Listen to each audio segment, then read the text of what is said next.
Hi everyone, it's Don and I hope you're having a fantastic day. Well, let's talk about two different cruise lines right now, both kind of embroiled in controversy as they've made some changes to bucket list itineraries.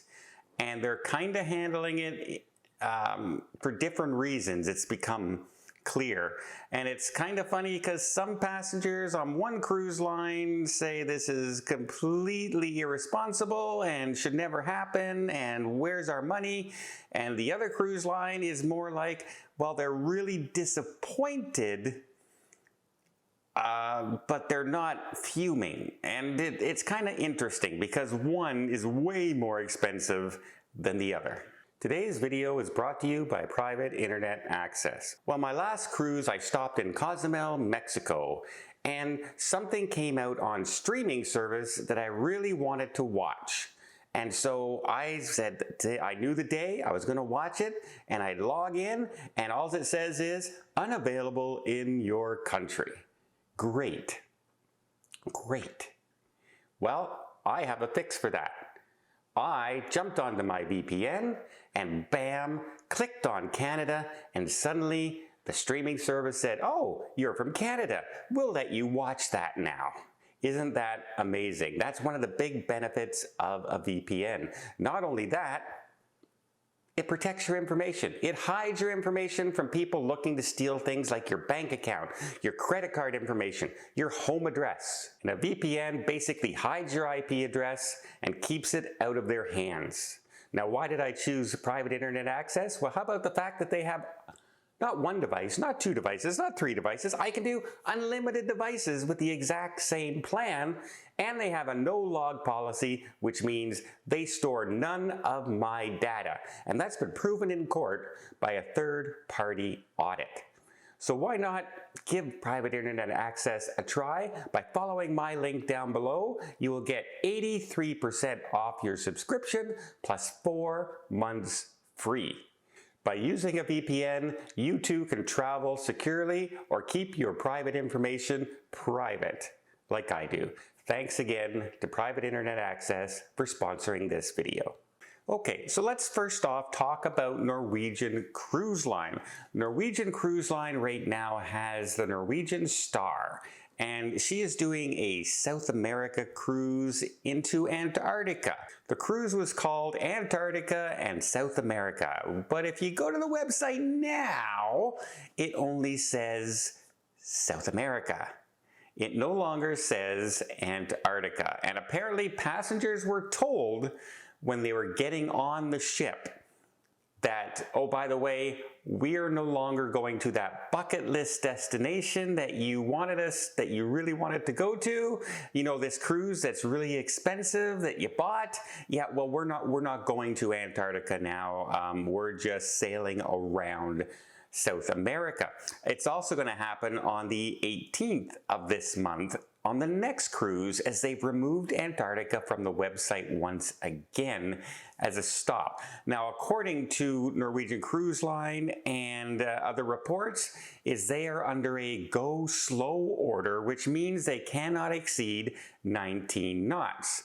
So the reason the ship is no longer going to Antarctica is because they cannot reach enough speed to get back to the next ports on time. This is the line from the cruise line. But here's the question. No one knows why they're under a go slow order. There's no go slow order in the region for like the countries or in the water. It is a cruise line is instituting this go slow order. Now, is this a go slow order because there's a potential problem with the propulsion system on the Norwegian Star? Is it a go slow order so they save fuel, pricing, etc.? No one knows, but boy, passengers were upset at 9:30 a.m. after being announced on the intercom that this was going to happen. Hundreds of passengers met down in the foyer and were demanding answers. Security even had to be called to try and calm down the crowd. But as you can imagine, these are not cheap cruises. They can go up to $13,000, $14,000 easy. easy when you're pricing out these sorts of cruises to Antarctica, and to find out you're not going to the, like, probably the bucket list. I know South America is on some people's bucket list and everything, but let's admit it. Antarctica was probably the main destination, right? Antarctica, I want to get there, you know, let's go see the penguins, let's get to the, like, the most pristine area on Earth is the Arctics on both circles, right? And you think Alaska is beautiful and breathtaking in some place. Imagine going to a place where it's just ice as far as the eye can see. It must be like spectacular. I haven't done it myself. It's my bucket list, and I tell you, if I was on this ship, I would be angry because it's not bad weather. It's not something, it's under a cruise line issuing a go slow order, and they're not telling us why the go slow order. And as far as I know right now, there's no compensation being offered so far, no onboard credits, no chance for a refund on the next cruise, even though it hasn't sailed, etc. So yeah, I understand why people are really, really angry with that one. But let's talk about now something that was even more dramatic. Imagine going on a 110-day world cruise and you're booked to head off. Let's say that we're going to talk about the one on the Coral Princess that's coming up in April, and you're leaving from Auckland, Australia. Well, you're getting ready to leave, and now final payments are done, and they just announced to you that, oh, by the way, we're not going to a couple of places now, because of the way things are going. So yeah, we're going to miss a couple. It shouldn't be too bad. It shouldn't be too bad because, it's only going to miss the Middle East. Okay, we know the Red Sea. All right, we're going to miss the Middle East. You're also going to miss Asia. We're going to miss Asia? And you're going to miss the Mediterranean. What? But don't worry, we're going to sail around the coast of Western Australia and head to Africa. That's the substitution for the cruise. And they are offering, if you cancel, you can get future cruise credits. Trouble is, they are non-refundable future cruise credits, as well as they have an expiry date.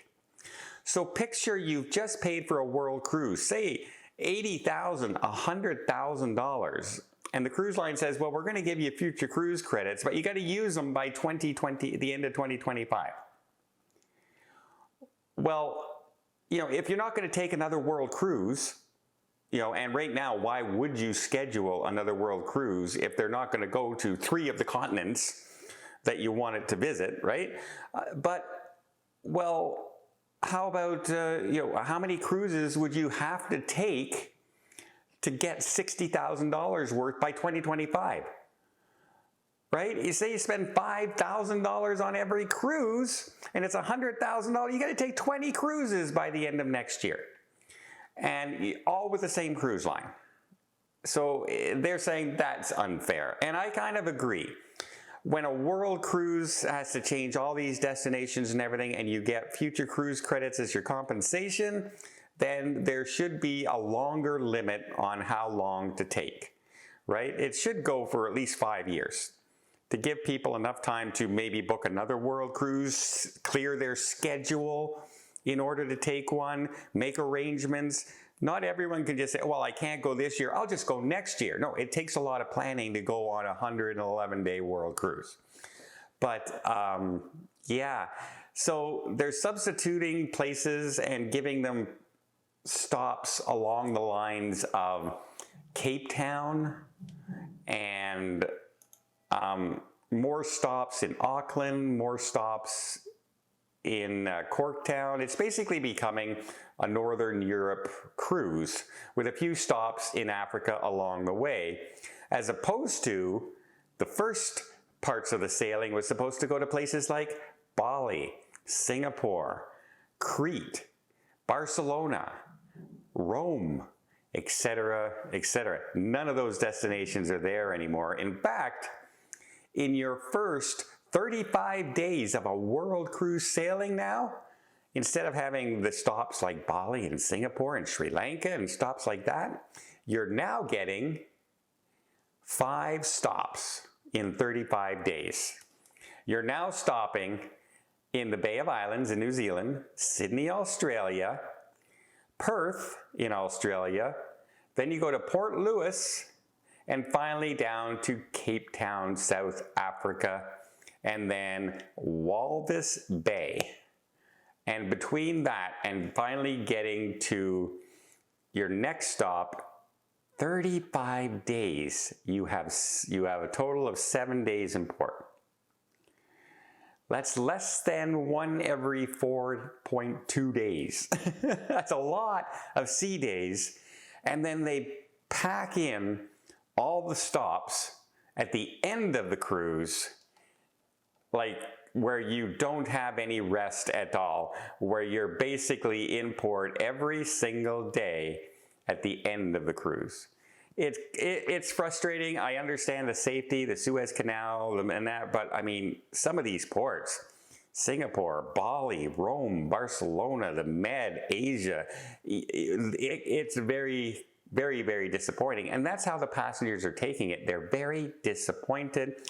Most of them saying that they understand the need for safety, they understand this, but I mean, this is a world cruise and we're not seeing the world. You're basically seeing Northern Europe. And so I can understand their disappointment, but I think the biggest holdup right now is that deadline on their compensation. Let me know in the comments down below, which one would you be more angry with? The one that, you know, it's a more expensive, longer cruise. However, they're kind of saying that we can't go through the Suez Canal, so we had to make these changes. And the other one is, yeah, we're not going to that Antarctica. We know you really want to go there. It's what we said we were advertising. But hey, we got to go a little bit slower than we planned. Why are you going slower? Well, we're not going to tell you. Let me know in the comments down below. And until next time, I hope you liked this video. If you did, please give it a thumbs up. Want to see more tips, more tricks, more travel vlogs from around the world? Hit that subscribe button. Until next time, have yourself a safe and a great vacation.